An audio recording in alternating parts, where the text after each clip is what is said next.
exclusivo nosso. Temos neste momento, por exemplo, a Inglaterra está ao rubro por causa das questões do VAR.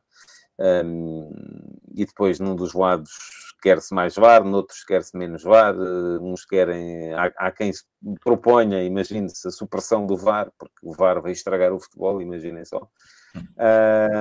E eu, no meio disto tudo, isto leva-me a pensar naquilo que eu chamei o paradoxo do VAR, porque eu fui e serei para sempre favorável ao VAR, porque eu acho que é absolutamente inconcebível nós vivemos numa realidade em que quem está em casa vê mais do que quem tem por missão decidir os lances de um jogo de futebol. Portanto, não me passa na cabeça, acho que é o cúmulo da estupidez. De repente nós achamos assim, não, eu em casa consigo ver se foi mão ou não foi mão, se foi falta ou não foi falta, se foi fora de jogo ou não foi fora de jogo, mas o árbitro, é o gajo que tem que tomar a decisão, não pode ver, porque eu sou a pureza do futebol e tal, e depois isto é uma chatice, porque se vem aqui tirar a emoção, que é aquela coisa, então agora já, onde é que já se viu isto? Faz a festa do golo, e depois faz outra festa do golo, daí a 30 segundos, eu tomo nas tintas para isso tudo, o que eu quero é que haja verdade e justiça, ou melhor, que haja o máximo de verdade e de justiça possível, porque haverá sempre injustiça, a vida é injusta em muitas coisas, há sempre erros e vai continuar a haver. Qual é que é o problema? O problema é que o VAR, o facto de nós termos finalmente admitido as ajudas tecnológicas à arbitragem, meteu na cabeça de algumas cabecinhas mais, enfim, que não iam acabar os erros. Não vai haver mais erros. A partir de agora é tudo. E afinal há erros. Então, se há erros é porque eles estão a errar de propósito. Não, meus amigos, não estão. Não estão da mesma maneira que os jogadores que fazem autogolos não os fazem de propósito e os jogadores que falham golos de baliza aberta também não os falham de propósito. Também não... Acontece. E são jogadores... Há aquele vídeo muito engraçado do gajo que diz, tu ganhas não sei quantos, vais num carro não sei quê, e agora a única coisa que tens que fazer é empurrar a bola para dentro da baliza e não és capaz. Depois acontece. De modo que eu acho que isto... estamos aqui neste momento, uma espécie de momento de charneira, entre aquilo que é a admissão do VAR, esta nova realidade tecnológica, e aquilo que é a humanização do VAR, que eu acho que é fundamental. As pessoas têm que perceber, e eu acho que isso se faz pela transparência total. E é aí que me parece que as instâncias futebolísticas não estão a trabalhar à velocidade a que deviam estar, porque quanto mais transparência, mais as pessoas que estão em casa... Vocês dizem assim, mas aí eles ainda vão ter mais para criticar. Eu admito que sim, se quiserem criticar, se for essa a ideia deles, admito que sim, mas... ao mesmo tempo, vai haver uma margem maior ou uma quantidade maior de pessoas que vão perceber o que é que está ali em causa. E é por isso que, enfim, já foi um pequeno passo esta época, termos os árbitros a dizer, após revisão, o jogador número 58... Não é esta época. Há duas épocas, sim. Foi há duas épocas, sim. O jogador número 58 tem o braço numa posição não natural. Pronto, está bem. Mas isso a mim não me diz nada. Até porque eu já sei o que é que ele vai dizer. Eu queria era ter em permanência... Olha como se faz no rugby, por exemplo. Ter em permanência os diálogos entre o VAR e estou aqui mesmo ao lado do antigo Lansdowne Road, hoje o Aviva Stadium, que é uma catedral do rugby, onde a Seleção Nacional vai jogar um jogo de futebol. Mas isso sim. E, portanto, quanto mais transparência, mais hipótese nós temos de acabar com os efeitos nocivos deste paradoxo do VAR, que é um problema para os tempos de hoje. Deixa-me só dizer duas coisas antes de passar ao Zé. Eu lembro, pelo menos em Portugal, e vou falar só por Portugal, nunca foi dito pelas pessoas da arbitragem, isto agora não vai haver erros. Pelo contrário. Foi dito sempre o contrário. Portanto, essa ideia que se criou... Eu também nunca vi ninguém a dizer de clubes... Aliás, eu nunca vi ninguém a dizer isso. Mas parece que se criou essa ideia que eu não percebo de onde é que veio. Pronto, mas isso é só uma parte. Acho que a segunda parte da conversa, e já lá vou às comunicações, a segunda parte da conversa, para mim, acho que se resolve com a revisão do protocolo. Portanto, houve um protocolo. O protocolo foi desenhado, no fundo é como desenhar, como antigamente se desenhavam os aviões, aqueles aparelhos esquisitos que depois caíam, tu não sabias bem, e desenhaste aquilo, e puseste a andar, e aquilo de vez em quando cai. Mas para ti aquilo está bem, porque, pronto, ninguém mexeu naquilo. Isto já foi em 2017 e nós já estamos, já qualquer dia passam 10 anos, e não houve uma única revisão do protocolo que se visse. Por exemplo, eu vou dar um caso muito concreto, tem que se falar em casos nossos, mas ninguém consegue entender que um caso como o do Santa Clara Sporting não possa haver uma maneira de resolver aquilo. E para mim a maneira de resolver aquilo é muito simples. Cada equipa tem, além do protocolo todo que está a funcionar, cada equipa tem, por jogo ou por parte, ou o que tu quiseres, uma vez que pode pedir, olha, vá lá ver. Pronto, isso, se a equipa pedir... Não, mas tem que pedir antes do canto, não é depois, não é?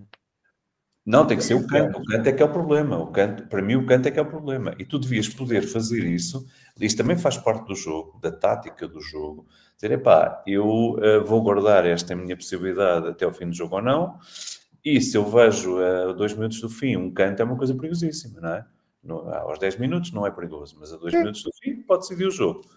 Pode decidir, porque depois já não tens tempo de reação. E se eu percebo que aquilo é uma coisa tão grosseira, eu vou usar a minha carta ao joker naquele lance. Pronto, e fica do meu lado.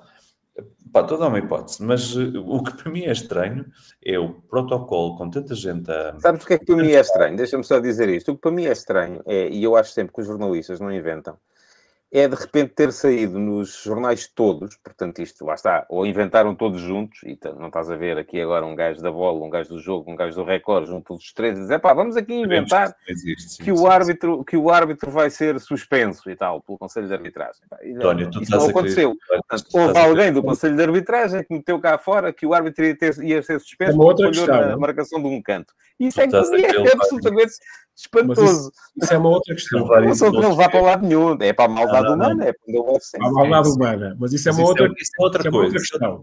Deixa-me só ficar na transparência, só para acabar e passar ao Zé. Isto é o oposto de transparência. Eu dei uma opinião. Onde é que a notícia veio, não é? Portanto, eu dei uma opinião quando não foi de nenhum clube.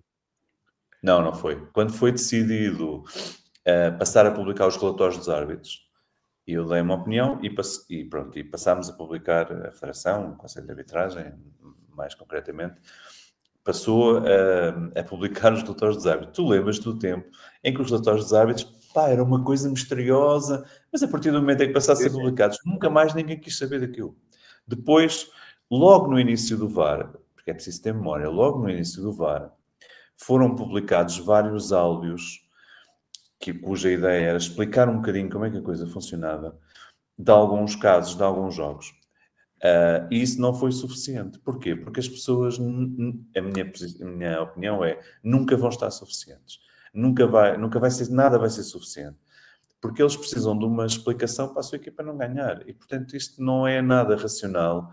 E nós vamos andar sempre a correr atrás, à procura de mais transparência, mais não sei o quê, para lhes dar a comer. E cada vez que lhes damos a comer isso, eles afastam-se mais do jogo, da base do jogo. Se calhar este caminho é inevitável e se calhar tenho que concordar contigo, e é as comunicações dos árbitros, e depois o que é que o árbitro comeu de manhã? Pronto, e que roupa é que ele está a vestir? E dormiu bem à noite? Quer saber do relógio dele se dormiu 7 horas? E qualquer dia, pronto. E mesmo isso não vai ser suficiente. Nada vai ser suficiente. Vamos lá ser concretos, pragmáticos. Vamos lá embora. Primeira questão, como tudo... Já passámos a hora, como há pouco, sim, estou sempre a ser limitado. Se a falar, disseste logo isso. Estou emocionado. És o VAR, parece o VAR. Pós-revisão... Após revisão, a revisão que era necessária era rever o protocolo do VAR. Porque tudo tem evolução. O VAR começou com aqueles 4 pontos, mas temos que evoluir, obviamente temos que evoluir. Porque, neste momento, o que vocês estavam a dizer, ou que o Luís estava a dizer, de se pedir e de se ter, no fundo, a possibilidade de revisão, isto está a acontecer neste momento no Mundial de Sub-17. Sim. Pronto, portanto, não há o outro VAR, não é? Exatamente. Só há essa possibilidade. Só há esse, está bem, mas é um teste e ainda se viram num dos últimos jogos houve um penalti, pediram para rever, que não era penalti, afinal era penalti, foi penalti, etc. Desportos em que é assim, eu creio que no voleibol é assim, tem-se um challenge, não é? Portanto, aí pode, sim, mas não está certo. Mas tem que haver uma evolução, tem que haver uma evolução, e tem que haver, eu não vou dizer bom senso, porque bom senso tem que haver sempre, tem que haver a percepção de, muitas vezes, que não existe de... Tu, quando levas uma pancada, tu não mantens árbitro, não mantens os braços na posição normal. Quando levas um empurrão, tu não mantens os braços na posição normal. Portanto, a questão da bola, a bola no braço ou não, como a questão do pontapé de canto. No mesmo jogo que vocês estão a referir, houve um pontapé de canto na primeira parte que não foi assinalado. Não sabes as consequências desse pontapé de canto. Mas foi pontapé de canto. Por acaso foi a favor da mesma equipa que depois beneficiou do pontapé de canto que foi golo. Não é? Foi o Sporting com o Santa Clara. Portanto, estas questões, algumas vezes são um bocado demagógicas também. Algumas vezes? Algumas não, por exemplo, são muito demagógicas. Pronto.